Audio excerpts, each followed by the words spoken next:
결혼 4년차를 맞은 35살의 남편 민수와 33세 아내 지은은 중소 IT 기업에서 함께 일하는 맞벌이 부부였습니다.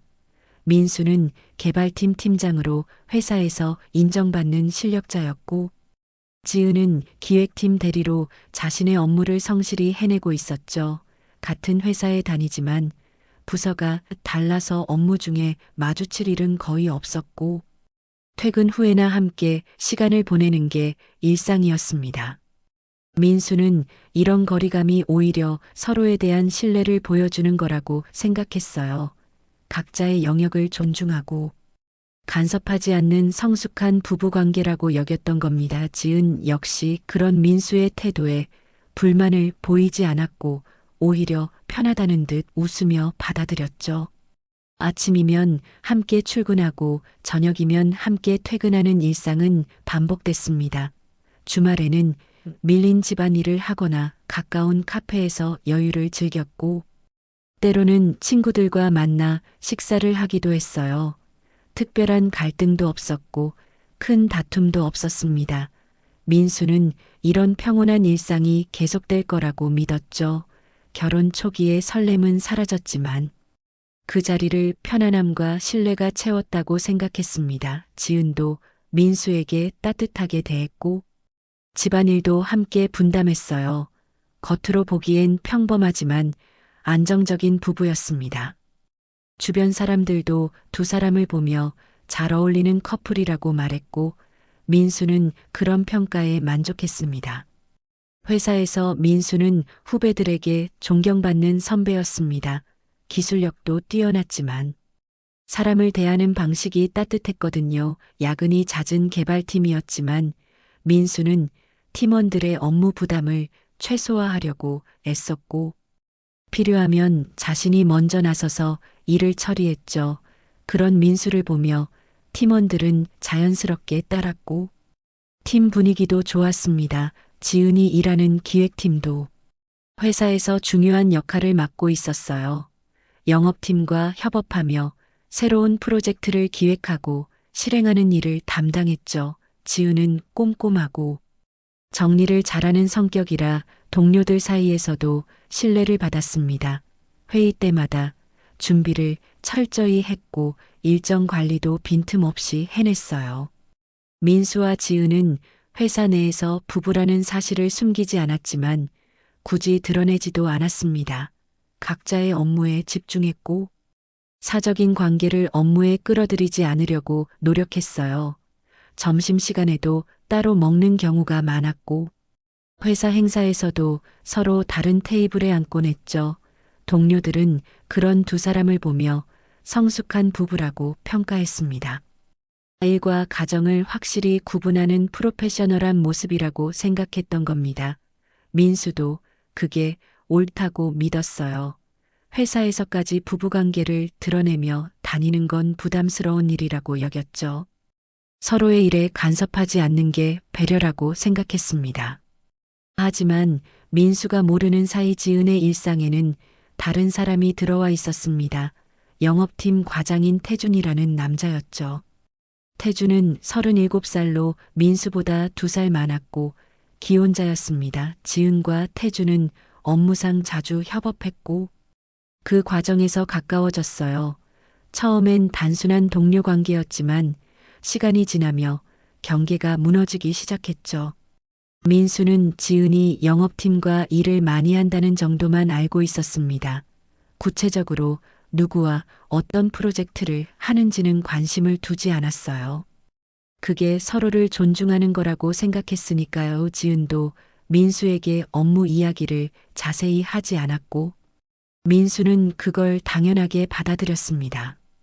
어느 날 저녁 민수는 평소보다 일찍 퇴근 준비를 하고 있었습니다. 그날따라 업무가 일찍 끝났거든요. 사무실을 나서며 지은에게 연락하려다가 직접 찾아가기로 했죠. 기획팀은 같은 건물 다른 층에 있었습니다. 엘리베이터를 타고 올라가 복도를 걷는데 저 멀리 두 사람의 모습이 보였어요. 지은과 한 남자가 복도 끝에 서서 뭔가 이야기를 나누고 있었습니다. 민수는 그냥 지나칠 수도 있었지만 발걸음을 멈췄죠. 두 사람 사이의 거리가 묘하게 가까웠거든요. 업무 이야기를 나누는 동료치곤 너무 친밀해 보이는 분위기였습니다. 민수가 복도를 따라 걸어가자 지은이 민수를 발견했어요. 그 순간 지은의 표정이 미세하게 굳어지는 게 느껴졌습니다. 태준도 민수를 보더니 자연스럽게 한 걸음 물러섰죠. 지은은 밝은 목소리로 민수를 불렀지만 그 목소리엔 어색함이 묻어 있었습니다. 민수는 그게 뭔지 정확히 알 수 없었어요. 하지만 분명 뭔가 불편한 공기가 흘렀습니다. 민수는 지은과 태준 앞에 섰습니다. 태준은 민수에게 가볍게 고개를 숙이며 인사했어요. 영업팀 태준 과장이라고 자신을 소개했죠. 민수도 간단히 인사를 받았습니다. 지은은 태준과 프로젝트 협업 때문에 이야기를 나누고 있었다고 설명했어요. 민수는 고개를 끄덕이며 별일 아니라는 듯 넘어갔습니다. 하지만 마음 한편에선 뭔가 걸리는 게 있었죠. 두 사람이 나누던 대화의 분위기가 단순한 업무 이야기 같지 않았거든요. 목소리 톤이 낮았고 서로를 바라보는 눈빛에 익숙함이 묻어 있었습니다.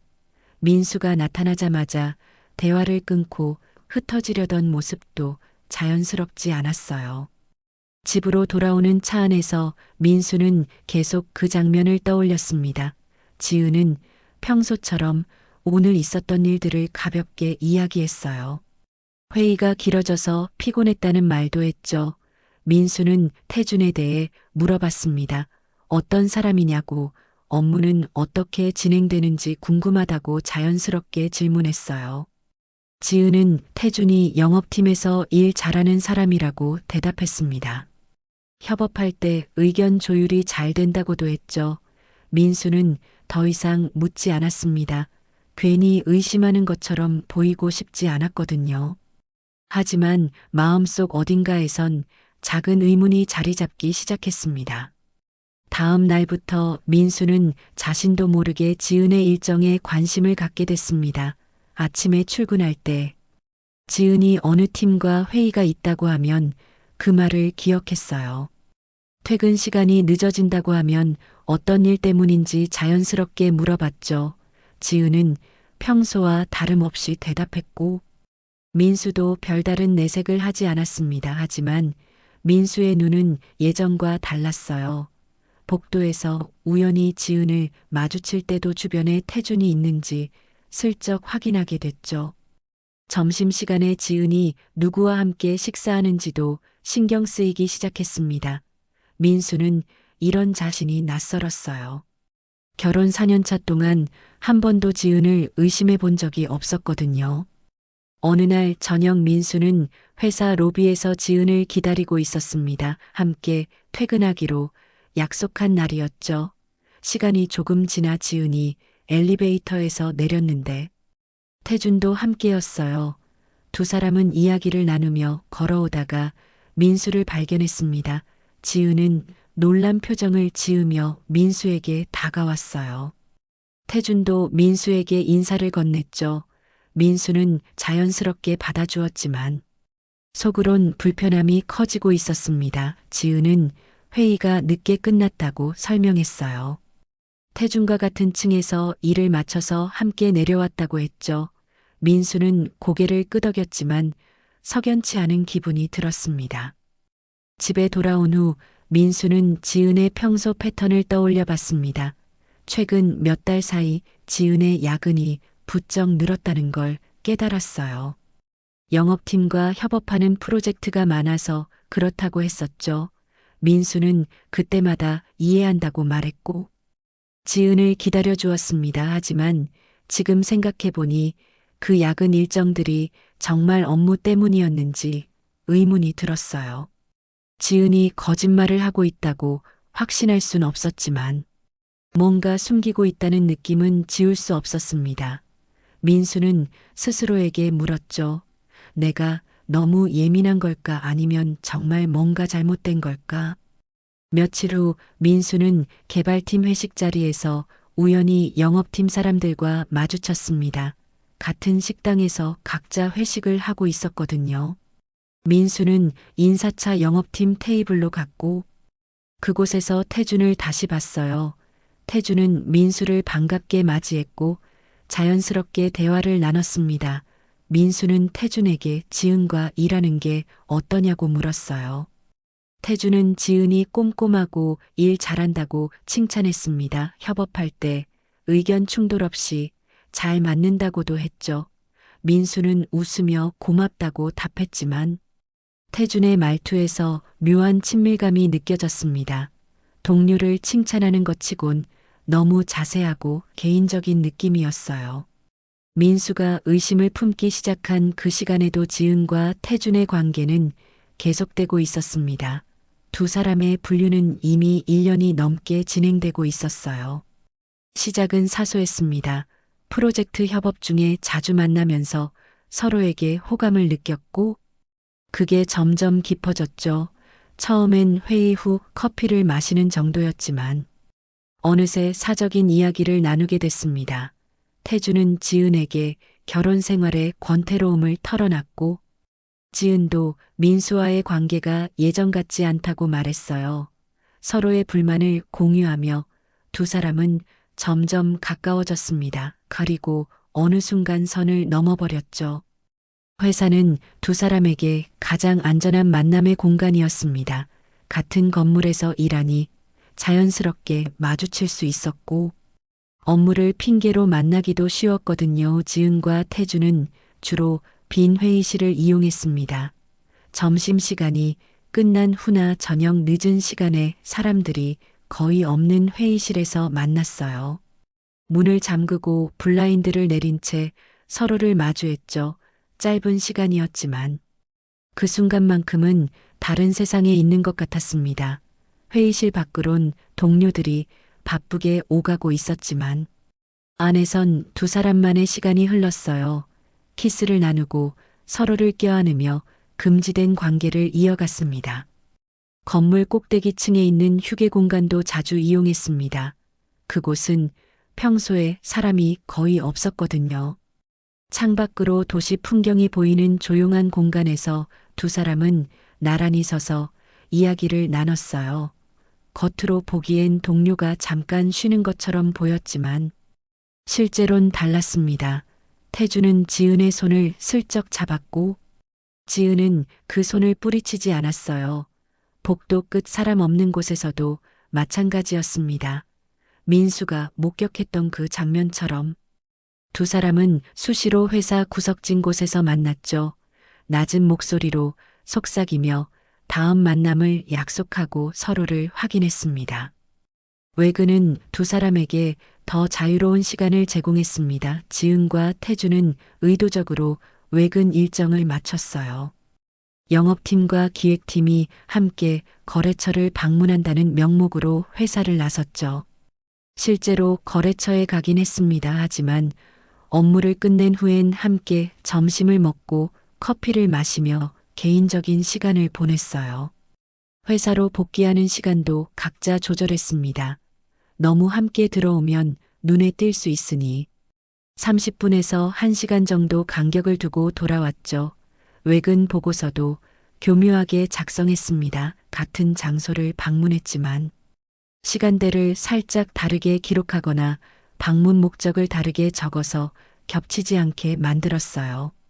육체적인 관계는 회사 밖에서 이루어졌습니다. 회사 근처 비즈니스 호텔이 주된 장소였어요. 두 사람은 외근을 핑계로 회사를 나선 후 호텔로 향했습니다. 체크인은 주로 태준이 했고 객실 예약도 미리 해두는 경우가 많았죠. 호텔방에서 두 사람은 서로를 탐했습니다. 배우자에게서 느낄 수 없었던 자극과 설렘을 나누며 시간을 보냈어요. 끝난 후엔 각자 옷을 정리하고 아무 일 없었다는 듯 회사로 돌아갔습니다. 지은은 화장을 고치고 향수를 뿌려 흔적을 지웠고 태준도 깔끔하게 정돈한 모습으로 사무실에 나타났죠. 동료들은 두 사람이 성실하게 외근을 다녀온 줄로만 알았습니다. 모든 연락은 개인 메신저로만 이루어졌습니다. 회사 메신저나 문자 메시지는 절대 사용하지 않았어요. 혹시 모를 상황에 대비해 자동 삭제 기능이 있는 메신저 앱을 따로 설치했죠. 메시지를 주고받은 후 일정 시간이 지나면 자동으로 삭제되게 설정했습니다. 통화 기록도 남기지 않았어요. 급한 일이 있을 땐 회사 화장실이나 계단에서 몰래 전화를 걸었죠. 지은은 민수 앞에서도 자연스럽게 행동했습니다. 휴대폰을 확인할 때도 태어냈고, 민수가 물어보면 회사 동료라고 대답했어요. 민수는 의심할 이유가 없었습니다. 결혼 4년차 동안 지은을 믿어왔으니까요. 민수의 달라진 모습은 같은 개발팀 후배인 준호의 눈에도 들어왔습니다. 준호는 민수보다 5살 어린 29살의 개발자였고 입사한 지 3년째였어요. 민수 밑에서 일을 배우며 성장했고 팀장인 민수를 진심으로 존경했습니다. 기술적인 부분뿐 아니라 사람을 대하는 태도까지 배울 점이 많았거든요. 그런데 최근 들어 민수의 표정이 예전 같지 않았어요. 회의 중에도 가끔 멍하니 있는 모습을 보였고 점심시간엔 혼자 생각에 잠긴 듯 보였습니다. 준호는 민수에게 괜찮으냐고 물어봤지만 민수는 괜찮다며 웃어넘겼죠. 하지만 준호는 뭔가 민수를 힘들게 하는 일이 있다는 걸 느낄 수 있었습니다. 준호는 개발 업무 외에도 회사 보안 시스템 관리 업무를 겸하고 있었습니다. 회사 규모가 크지 않아서 IT팀에서 보안까지 담당했거든요. 출입 시스템 점검, 네트워크, 보안 관리, CCTV 시스템 유지 보수 등이 준호의 몫이었어요. 매달 정기적으로 보안 점검 보고서를 작성해야 했고 그 과정에서 직원들의 출입 기록과 시스템 접속 로그를 확인했습니다. 개인정보라 함부로 들여다보진 않았지만 이상 징후가 있는지 점검하는 건 필수였죠. 어느 날 준호는 정기 점검을 하다가 특이한 패턴을 발견했습니다. 기획팀 지은 대리와 영업팀, 태준 과장의 출입 기록이 자주 겹쳤거든요. 처음엔 우연이라고 생각했습니다. 같은 회사에서 일하니 출입 시간이 비슷할 수도 있다고 여겼어요. 하지만 데이터를 더 자세히 들여다보니 단순한 우연으로 보기 어려웠습니다. 두 사람은 외근을 나갈 때도 비슷한 시간대에 건물을 나섰고 돌아올 때도 간격을 두고 복귀했어요. 회의실 출입 기록도 의심스러웠습니다. 사람이 거의 없는 시간대에 같은 회의실을 사용한 기록이 여러 번 있었거든요. 회의실 예약 시스템엔 등록되지 않은 채 그냥 들어간 경우도 많았죠. 준호는 더 확인해 봤습니다. 사내 네트워크 접속 로그를 보니 두 사람이 같은 층 같은 구역에서 동시에 접속한 기록이 반복적으로 나타났어요. 업무상 협업이 있다고 해도 이렇게까지 동선이 겹칠 이유는 없었습니다. 준호는 고민에 빠졌습니다. 이건 명백히 개인적인 영역이었고 함부로 개입할 문제가 아니었거든요. 혹시 자신이 잘못 본 건 아닐까 싶어서 다시 한번 확인했지만 데이터는 명확했습니다. 지은 대리와 태준 과장의 패턴은 일반적인 동료 관계로 보기 어려웠어요. 게다가 지은 대리는 민수 팀장의 아내였습니다. 준호는 그 사실을 알고 있었죠. 회사에서 공공연한 비밀이었으니까요.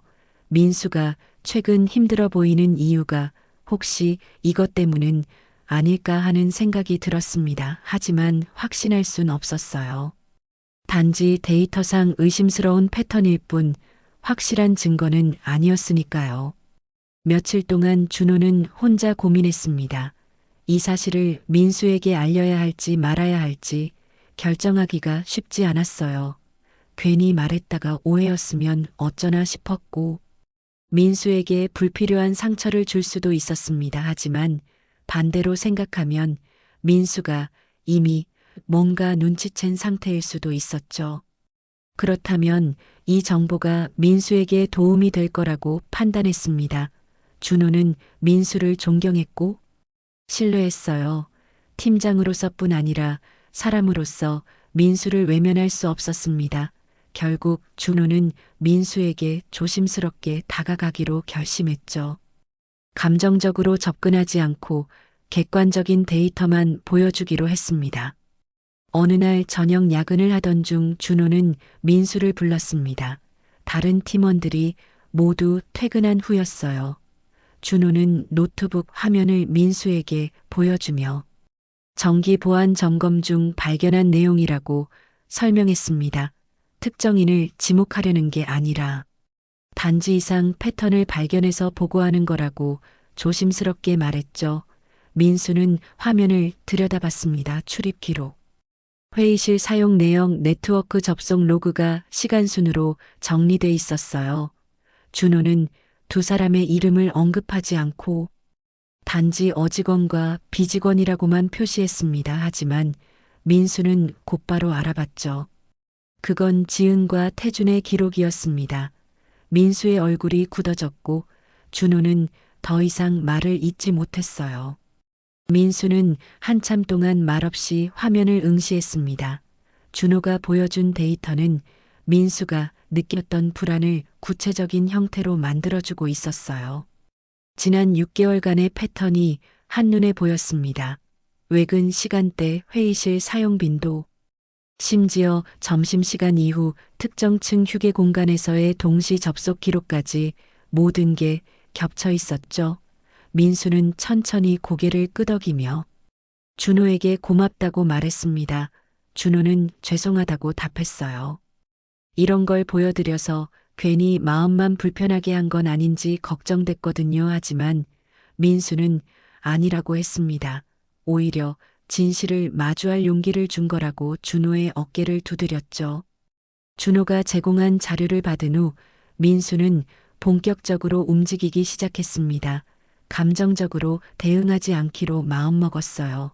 화를 내거나 당장 지은을 추궁하는 건 아무 의미가 없었습니다. 오히려 확실한 증거를 모아서 냉정하게 대처해야 한다고 판단했죠. 민수는 먼저 지은의 카드 사용 내역을 확인하기로 했습니다. 부부 공동 계좌가 있었고 지은의 카드도 그 계좌와 연결돼 있었거든요.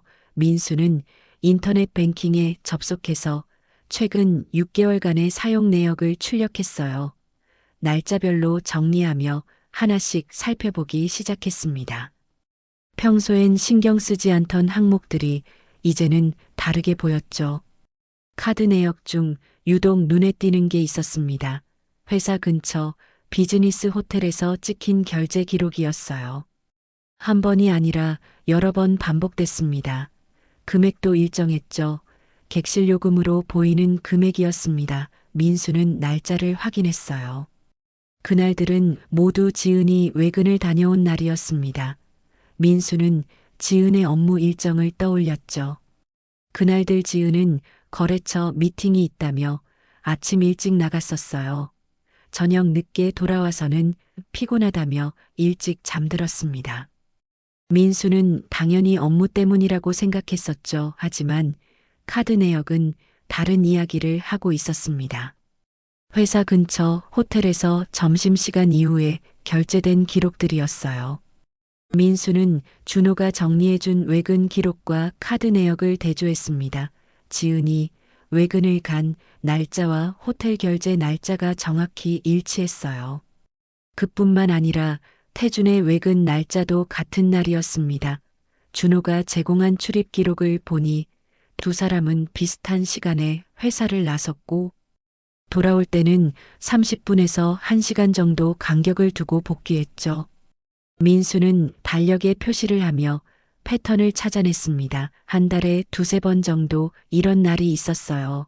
규칙적이진 않았지만 분명한 반복이었습니다.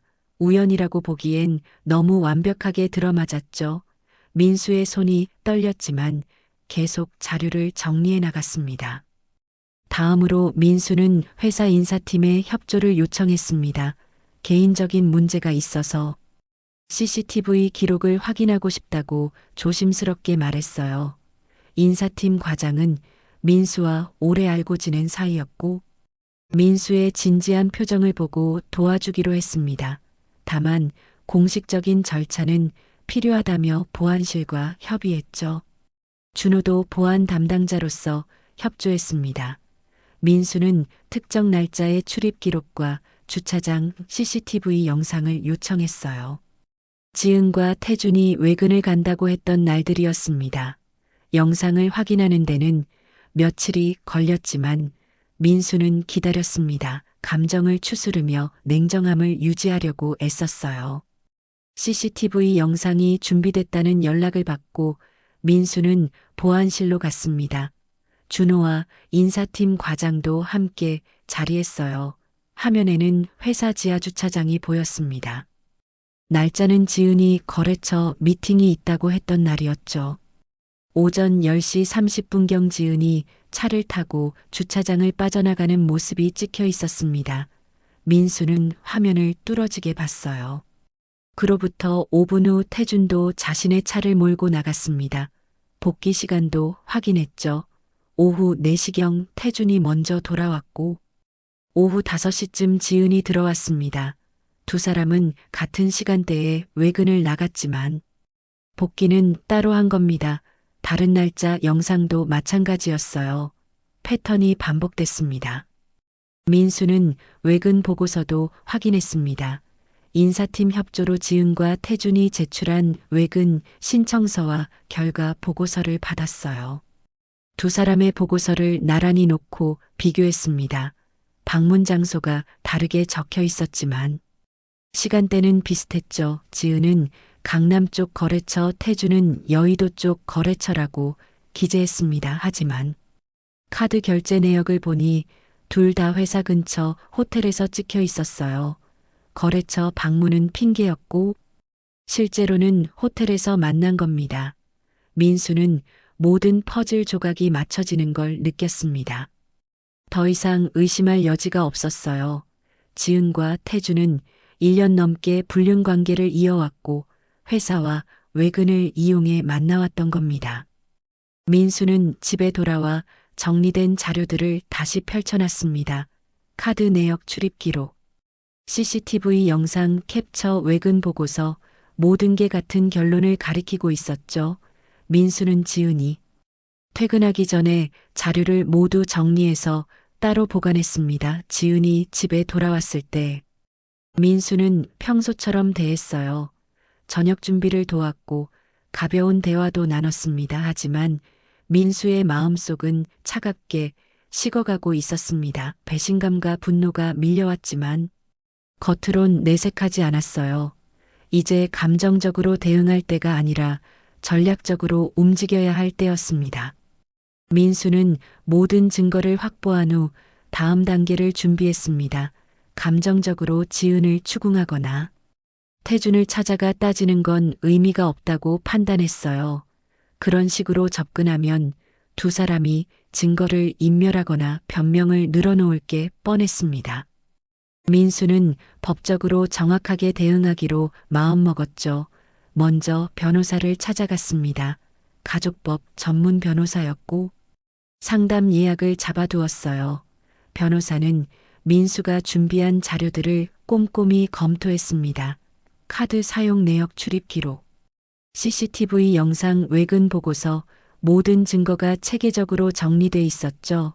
변호사는 고개를 끄덕이며 충분히 소송을 진행할 수 있다고 말했습니다. 이혼 소송과 함께 상간 소송도 가능하다고 조언했어요. 상간 소송은 배우자와 부정행위를 한 상대방에게 손해배상을 청구하는 겁니다. 태준이 기혼자라는 점도 확인됐기에 태준이 배우자도 피해자가 될 수 있었죠. 변호사는 먼저 확실한 증거를 더 확보하는 게 좋겠다고 조언했습니다. 호텔 투숙 기록이나 두 사람이 주고받은 메시지 같은 직접적인 증거가 있으면 더 유리하다고 했어요.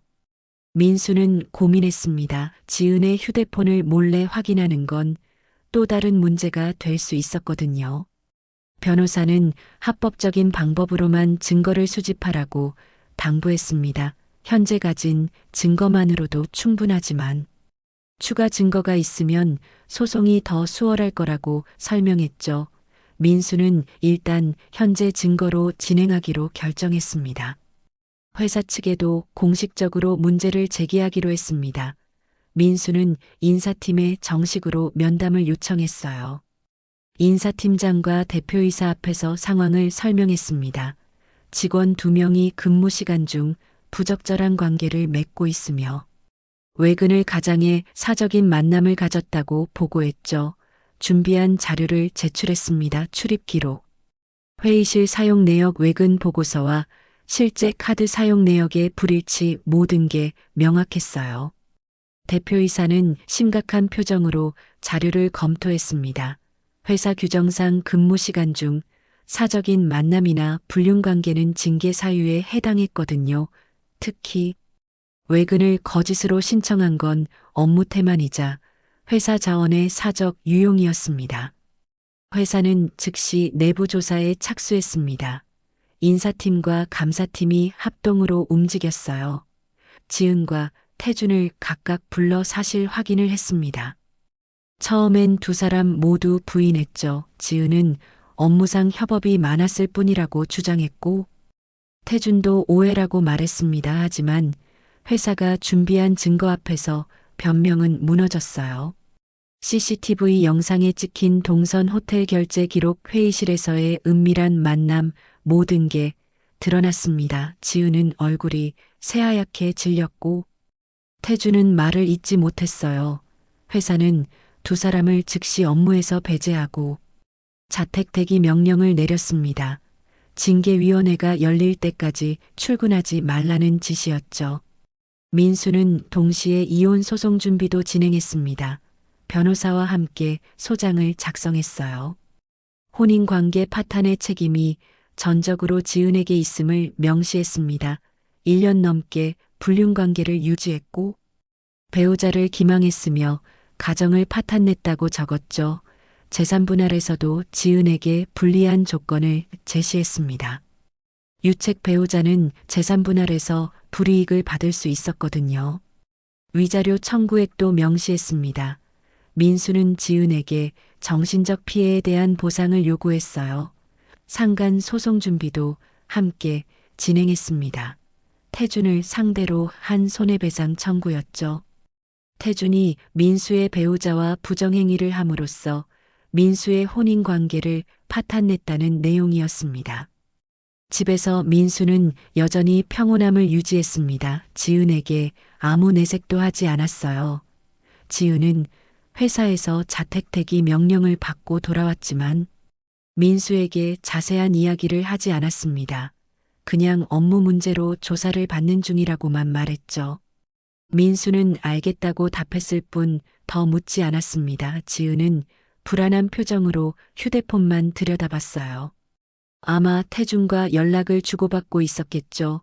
민수는 그런 지은을 보며 차갑게 식어가는 마음을 느꼈습니다. 넷째.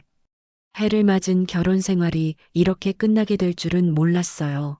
하지만 후회는 없었습니다. 진실을 외면하고 사는 것보다 냉정하게 마주하는 게 옳다고 믿었으니까요. 며칠 후 지은에게 이혼 소장이 송달됐습니다. 집에서 우편물을 받아본 지은은 그 자리에서 얼어붙었어요. 민수는 거실 소파에 앉아 조용히 지은을 바라봤습니다. 지은은 떨리는 손으로 서류를 펼쳐봤죠. 이혼 청구 사유, 불륜관계 증거 자료 목록, 재산분할 요구, 위자료 청구 모든 게 적혀 있었습니다. 지은은 민수를 쳐다봤어요. 눈물이 흘렀지만 민수는 아무 말도 하지 않았습니다. 설명할 필요도 변명을 들을 필요도 없었죠. 모든 건 이미 끝났습니다. 회사 징계위원회는 2주일 후에 열렸습니다. 인사팀이 수집한 증거와 조사 결과가 위원회에 제출됐어요. 지은과 태준은 각각 소명 기회를 받았지만 반박할 근거가 없었습니다. 근무 시간 중 빈 회의실에서 부적절한 만남을 가졌고 외근을 거짓으로 신청해 사적인 목적으로 사용했으며 회사 자원을 개인적으로 유용했다는 사실이 명백했거든요. 회사 윤리 규정을 정면으로 위반한 주대한 사안이었죠. 징계위원회는 만장일치로 두 사람에게 해고 결정을 내렸습니다. 즉시 해고였고 퇴직금도 삭감됐어요. 회사는 이런 행위를 용인할 수 없다는 메시지를 분명히 했습니다. 해고 통보를 받은 지은은 무너졌습니다. 입사한 지 7년째였고 나름대로 쌓아온 경력이 있었거든요. 하지만 하루아침에 모든 게 사라졌어요. 태준도 마찬가지였습니다. 10년 넘게 다닌 회사에서 쫓겨난 겁니다. 두 사람은 개인 짐을 챙겨 회사를 떠나야 했죠. 동료들의 시선이 따가웠습니다. 소문은 이미 회사 전체에 퍼져 있었어요. 불륜 관계로 징계를 받았다는 사실을 모르는 사람이 없었습니다. 지은은 고개를 들 수 없었고 태준도 마찬가지였죠. 회사 로비를 나서는 두 사람의 뒷모습은 초라하기 그지없었습니다. IT 업계는 생각보다 좁았습니다. 특히 중소기업끼리는 네트워크가 촘촘했어요. 한 회사에서 일어난 일이 금방 다른 회사로 알려졌죠. 지은과 태준의 이야기도 빠르게 퍼져나갔습니다. 불륜으로 해고당했다는 소문은 업계 사람들 사이에서 회자됐어요. 누구도 그런 전력이 있는 사람을 선뜻 채용하려 하지 않았습니다. 회사 내 윤리 문제로 해고된 사람은 리스크가 크다고 판단했거든요. 지은은 이력서를 여러 곳에 넣었지만 번번이 거절당했습니다. 면접까지 가도 이전 회사 퇴사 사유를 물어보면 답할 말이 없었어요. 거짓말을 하자니 나중에 들통날까 두려웠고 사실대로 말하자니 떨어지는 게 당연했습니다. 태준의 상황은 더 심각했습니다. 태준의 아내가 모든 사실을 알게 됐거든요. 민수의 변호사가 태준의 아내에게도 연락을 취했었습니다. 남편이 불륜을 저질렀다는 사실과 증거를 전달했죠. 태준이 아내는 충격에 빠졌어요. 결혼 12년 차였고 초등학생 자녀가 둘 있었습니다. 평범한 가정이라고 믿었는데 남편이 1년 넘게 다른 여자와 관계를 맺어왔다는 사실을 받아들이기 힘들었죠. 태준의 아내는 즉시 이혼을 결심했습니다. 변호사를 선임하고 이혼 소송과 위자료 청구 소송을 준비했어요. 태준은 직장도 잃고 가정도 잃게 생긴 겁니다. 민수와 지은의 이혼 소송은 빠르게 진행됐습니다. 지은 측에서 다툴 여지가 없었거든요. 증거가 명확했고 불륜 사실을 부인할 수 없었습니다. 지은의 변호사도 유리한 합의를 이끌어내기 어렵다고 판단했어요. 재산 분할에서 지은은 법정 지분보다 적게 받는 조건을 수용할 수밖에 없었습니다. 유책 배우자로서 불이익을 감수해야 했죠.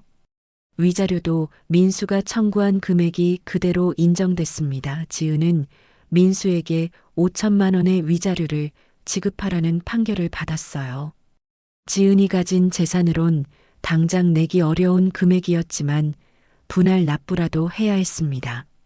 상간 소송도 민수에게 유리하게 진행됐습니다. 태준을 상대로 한 손해배상 청구였죠. 법원은 태준이 민수의 혼인관계를 침해했다고 인정했습니다. 1년 넘게 지속된 불륜관계는 명백한 불법행위였고 이로 인해 민수가 정신적 고통을 받았다는 점도 인정됐어요. 태준은 민수에게 3천만 원의 위자료를 지급하라는 판결을 받았습니다. 태준은 직장을 잃은 상태에서 거액의 위자료까지 물게 됐죠. 게다가 자신의 아내에게도 위자료를 지급해야 했습니다. 태준의 아내가 청구한 위자료는 4천만 원이었어요. 태준은 총 7천만 원이 넘는 돈을 마련해야 하는 상황에 몰렸습니다. 재취업도 안 되고 빚은 늘어가는 상황에서 태준은 급격히 무너졌습니다. 아내와 자녀들은 떠났고 혼자 남겨진 태준은 우울증에 시달렸어요. 친구들도 하나둘 멀어졌습니다. 불륜으로 가정을 파탄낸 사람이라는 낙인이 찍혀 어디 가서도 환영받지 못했죠. 태준은 결국 지방의 작은 회사에 겨우 취직할 수 있었습니다. 연봉은 이전의 절반 수준이었고 직급도 낮아졌어요. 서울에 있던 집은 팔아서 빚을 갚는 데 써야 했습니다. 회사 복도에서 시작된 속삭임이 결국 삶 전체를 무너뜨린 겁니다. 지은도 비슷한 처지였습니다. 재취업이 되지 않아 결국 작은 스타트업에 계약직으로 들어갔어요. 급여는 이전의 3분의 5 수준이었고 불안정한 고용 상태였습니다. 위자료 분할 납부를 하느라 생활비도 빠듯했죠. 지은은 자신이 저지른 일의 대가를 톡톡히 치르고 있었습니다. 친구들에게도 사실을 숨길 수 없었어요. 이혼 사실을 알게 된 친구들이 이유를 물어왔고 지은은 제대로 대답하지 못했습니다. 결국 소문이 퍼졌고 지인들 사이에서도 고립됐죠. 모든 법적 절차가 마무리된 후 민수는 새로운 삶을 시작했습니다. 이혼은 정식으로 확정됐고 지은과는 완전히 남남이 됐어요.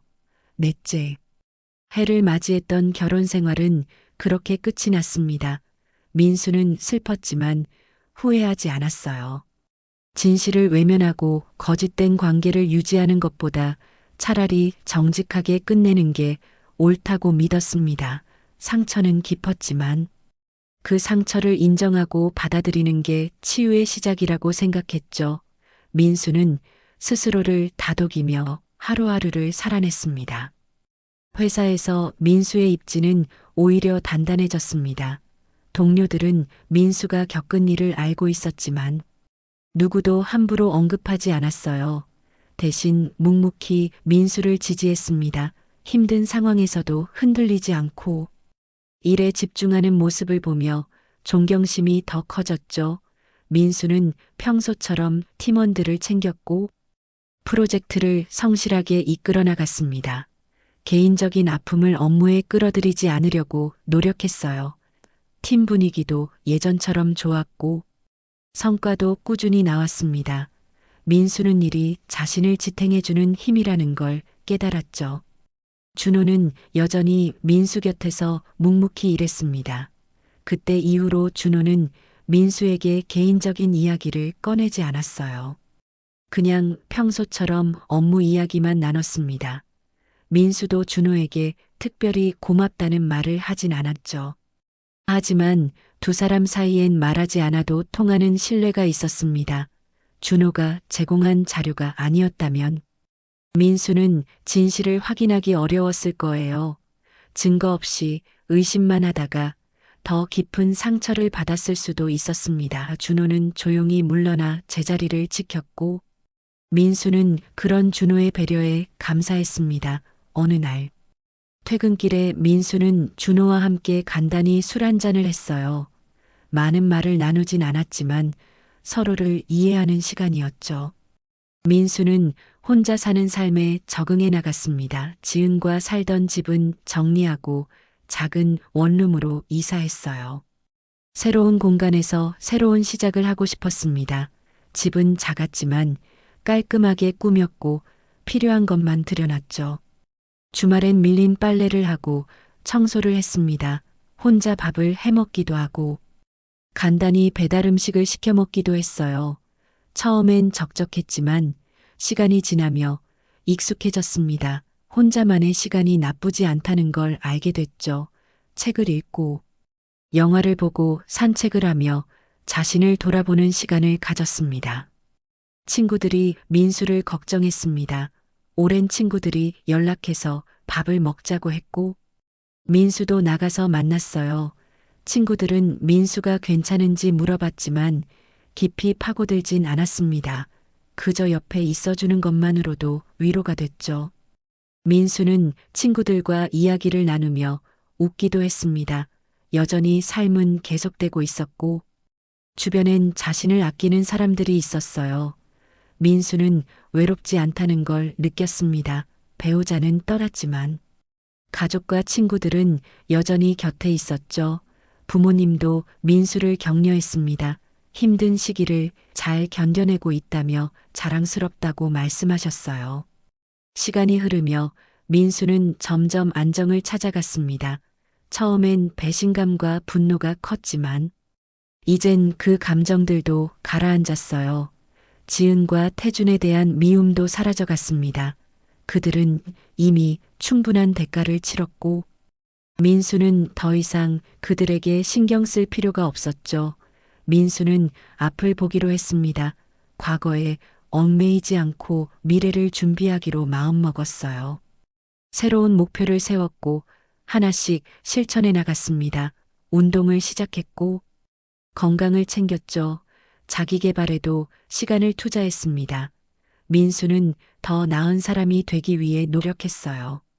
회사 복도를 걸을 때마다 민수는 그날을 떠올렸습니다. 지은과 태준이 서서 이야기를 나누던 그 장면이었죠.